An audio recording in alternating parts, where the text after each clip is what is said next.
Pause for a second. Think about the last time you needed help, and then didn't ask for it, not because no one was there, not because you didn't know how, but because something inside you said, "I'll handle it." If that sentence feels familiar, this video is about you. Because the people who never ask for help aren't weak. They're wired differently, and psychology has a lot to say about why. Here's the strange part. People who refuse help are often the same people others depend on. The problem solvers, the strong ones, the "I've got this" personalities. But what looks like confidence on the outside is often a survival strategy built years ago. Let's break it down. Most people assume extreme independence is a personality trait. Psychology says it's usually a response. Many people who never ask for help learned early in life that help was unreliable, conditional, or came with a price. So their brain adapted. If I don't need anyone, I can't be disappointed. If I don't ask, I won't be rejected. If I do it myself, I stay in control. Over time, this becomes an identity. Not someone who doesn't ask for help, but someone who believes they shouldn't. Asking for help requires trust. Trust means vulnerability, and vulnerability means risk. For these individuals, control feels safer than connection.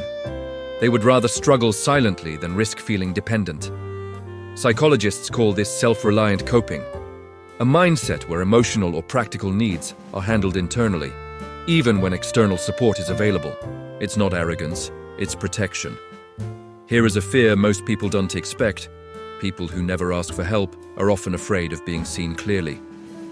Because help requires honesty, and honesty exposes limits. If others see their struggles, they might lose the image of being the strong one. So they carry the weight quietly, smiling, functioning, achieving, while internally telling themselves, "Don't be a burden." Another psychological pattern: extreme self-criticism. Many self-reliant people believe, if I need help, I failed. If I ask questions, I'm behind. If I slow down, I'm weak.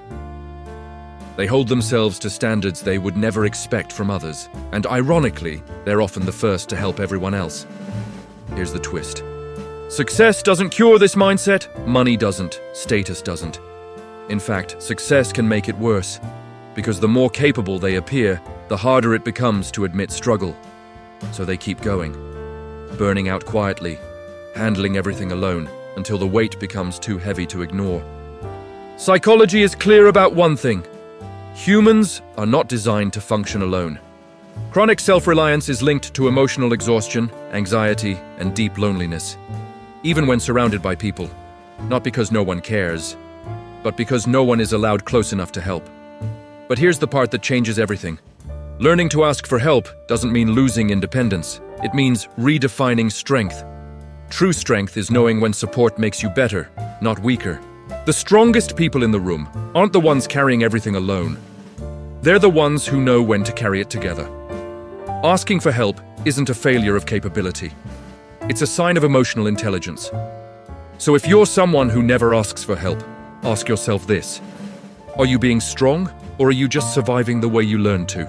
Because you don't have to do everything alone to prove your worth. Sometimes the bravest sentence isn't, "I've got this." It's, "Can you help me?" And that might be the strongest thing you ever say.